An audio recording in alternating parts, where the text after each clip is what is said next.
해양 정보인데요. 어떤 경우 이제 너무 약하게 개발해서 바로 손상이 된다든지 어떤 환경의 변화를 예측하는 앞으로의 데이터가 필요한 거죠. 예측 기술이 얼마나 정확하냐에 따라서 첨단의 해양 조작 기술도 반드시 뒷받침되어야 합니다. 기본 데이터가 많을수록 미래 데이터의 예측도 정확해요. 이번에는 해양 에너지 분야의 전문가를 모셔봤습니다. 조철희 교수님, 안녕하세요. 안녕하세요. 네, 반갑습니다. 교수님 만나 뵙게 돼서 영광입니다. 네. 교수님 워낙 지금 이 해양 분야에서는 유명하시잖아요. 제가 프로필을 좀 보니까요, 조선해양공학과라는 표현이 있던데 좀 네. 생소한 것 같아요. 네. 어떤 과인가요? 그 조선해양공학과는 전통적으로 우리 선박도 다루지만 해양에 있는 모든 구조물, 또 해저 파이프라인, 해양 에너지 그런 분야를 다루고 있는 과입니다. 그래서 이제요, 제가 사진 하나를 좀 받았거든요. 네. 해양 도시 사진이 너무 멋지게 찍혀져 있더라고요. 네. 실제 이런 것들을 이제 앞으로 계획하고 이렇게 설립하는데 중추적인 역할을 하는 과인 건가요? 해양 도시가 생기려면 그 지역의 환경에 맞는 환경적으로 안정한 도시가 돼야 되니까 그런 어떤 도시의 어떤 안정성이라든지 구조 이런 걸 저희가 다루고 있죠. 그리고 앞으로 이제 해양 도시가 생기면 네. 우리가 꼭 육상에서만 집을 짓고 사는 게 아니라 해양의 어떤 아파트 단지라든지 그런 대규모 시설이 들어서 자체 에너지도 생산하고 물도 이제 담수하러 먹고 어떤 새로운 어떤 생활 패턴이 만들어지겠죠. 그럼 그런 환경을 좀 구축하기 위해서 여러 가지가 좀 필요할 텐데 제가 그 교수님 좀 이렇게 좀 나름 살펴보니까요. 요즘 해상 풍력에 굉장히 관심을 가지고 그쪽 활동을 많이 하시는 걸로 알고 있는데 해상 풍력이 도대체 뭘 말하는 거예요? 그러니까 우리가 육상의 풍력 발전을 많이 보셨을 거예요. 네. 그러니까 그 육상의 풍력 발전 나지를 해상에 놓은 건데요.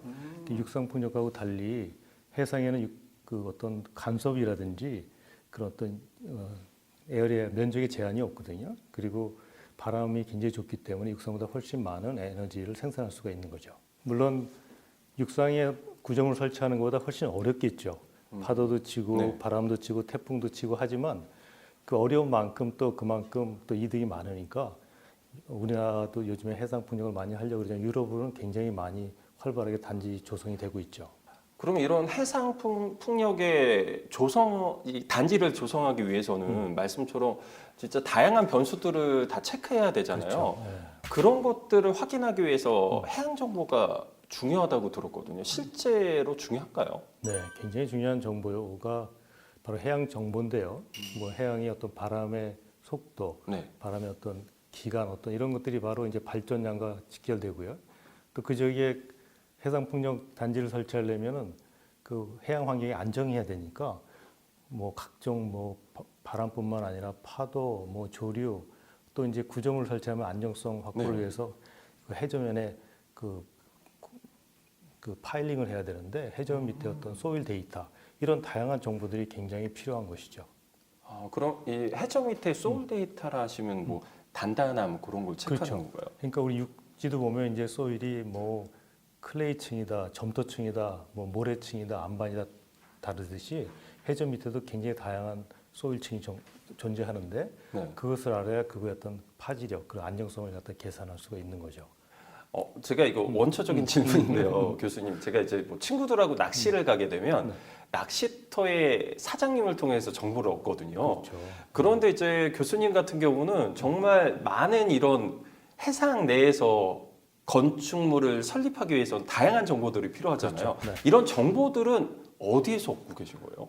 실제 우리가 개발하려는 그 지역에 해양 계측을 실측을 하게 됩니다.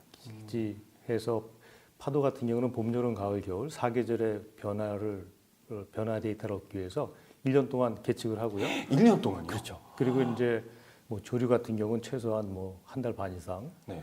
그러니까 보름달에서 일주기 측정을 하게 되고요.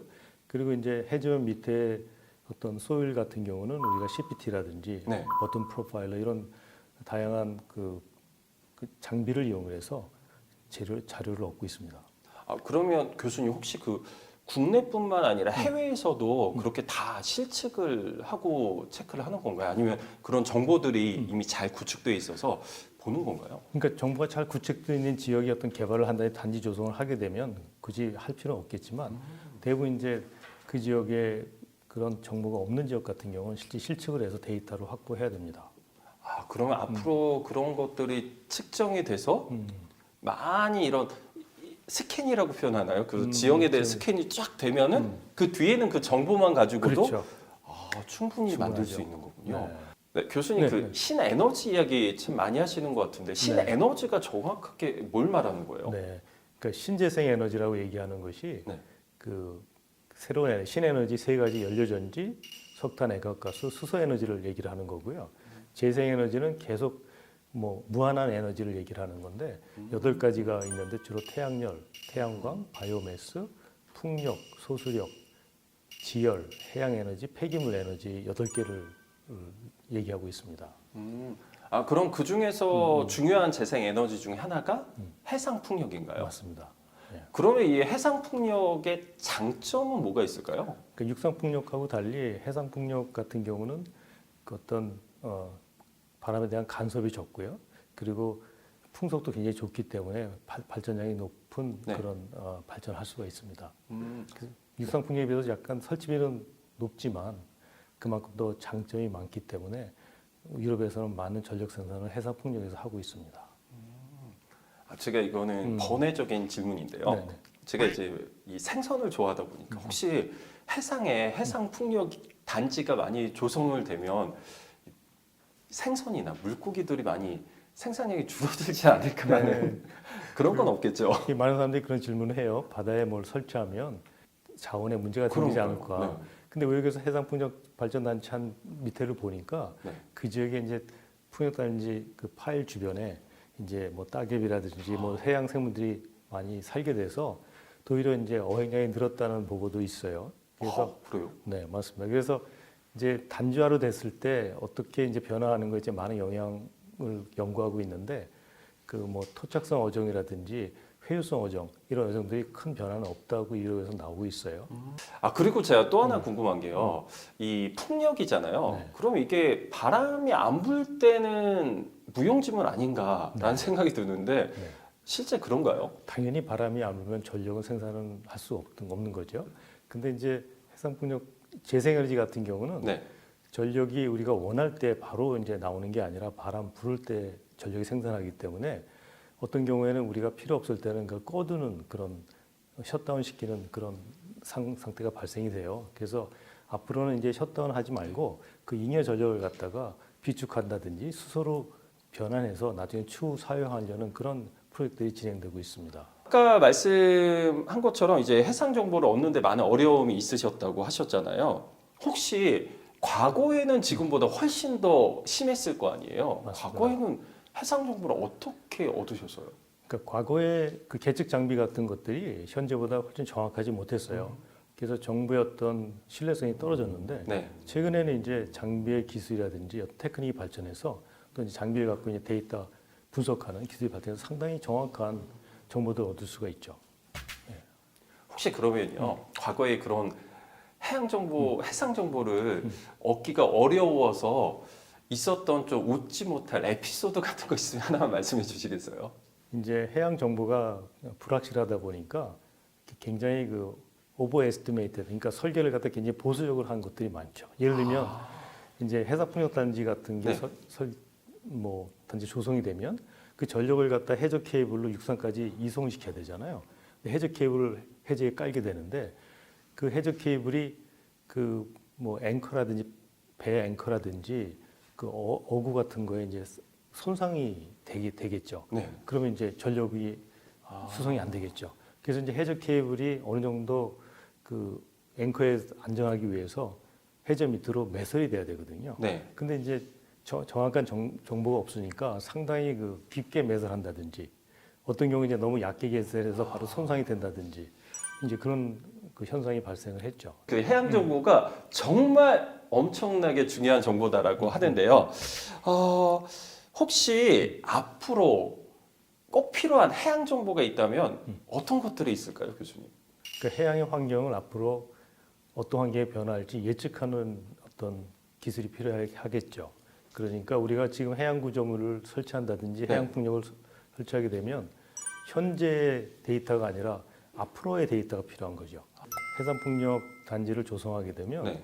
우리가 앞으로 50년 또 30년 그 사용할 것으로 생각을 하고 건설을 하잖아요. 네. 그런데 우리 예상치 못한 예측을 잘못해서 엄청난 그 환경이 나빠지면 바로 데미지를 입게 되기 때문에 저희가 이제 지금 건설하는 게 지금 이용하는 게 아니라 앞으로 30년, 50년이니까 그 예측 기술이 얼마나 정확하냐에 따라서 발전량이라든지 안정성의 문제가 되겠죠. 그러면 앞으로 이제 국가에서 해줘야 될 역할들이 그런 그렇습니다. 그런 역할인가요? 그러니까 이제 기본적인 그 해양의 데이터는 사실은 기본 뭐 기업들이 하는 것보다 외국도 같은 경우는 국가에서 그 데이터를 계속 컬렉션하고 또 분석하는 그런 기법을 개발하고 있죠. 상당히 많은 부분이 해양 정보를 갖고 우리가 설계도 하고 발전량도 예측하고 뭐 거의 뭐 해상 정보가 없으면 뭐 이런 일을 못 한다고 볼 정도로 중요한 데이터가 되겠죠. 해상 풍력 장치의 터빈의 직경이 200m가 되기 때문에 이런 대형 장치를 설치하기 위해서는 특수 전용 설치선이라든지 장비들이 필요한 것이고요.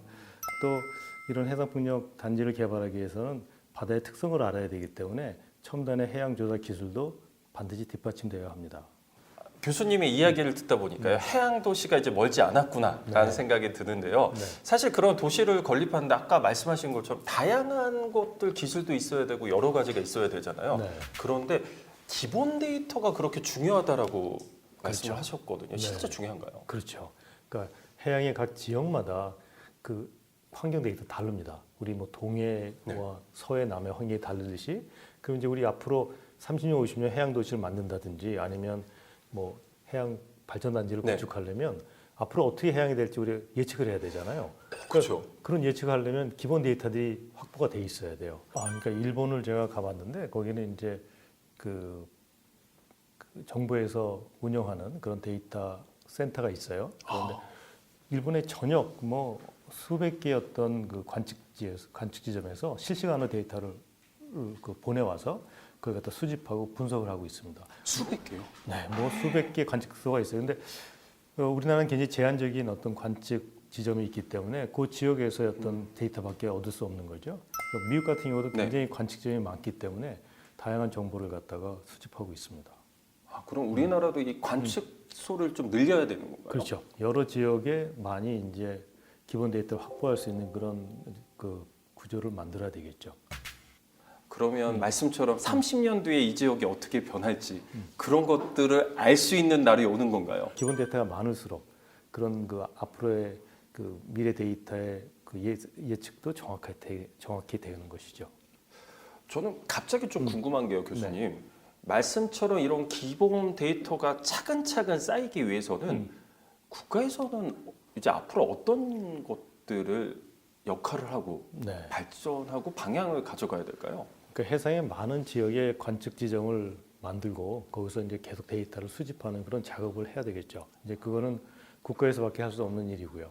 제가 이제 교수님의 또 이야기를 듣다 보니까요. 최근에 사실은 제가 전기 자동차가 이렇게 빨리 상용화 될 줄 몰랐습니다. 그런데 이제는 막 주변에 많이 보이게 되잖아요. 제가 뭐 해양 도시 어디의 아파트 단지에 집값을 보는 날이 곧 멀지 않았을 거라는 생각을 하게 되었습니다. 오늘 너무나 좋은 이야기 해주셔서 진심으로 감사합니다. 감사합니다. 감사합니다.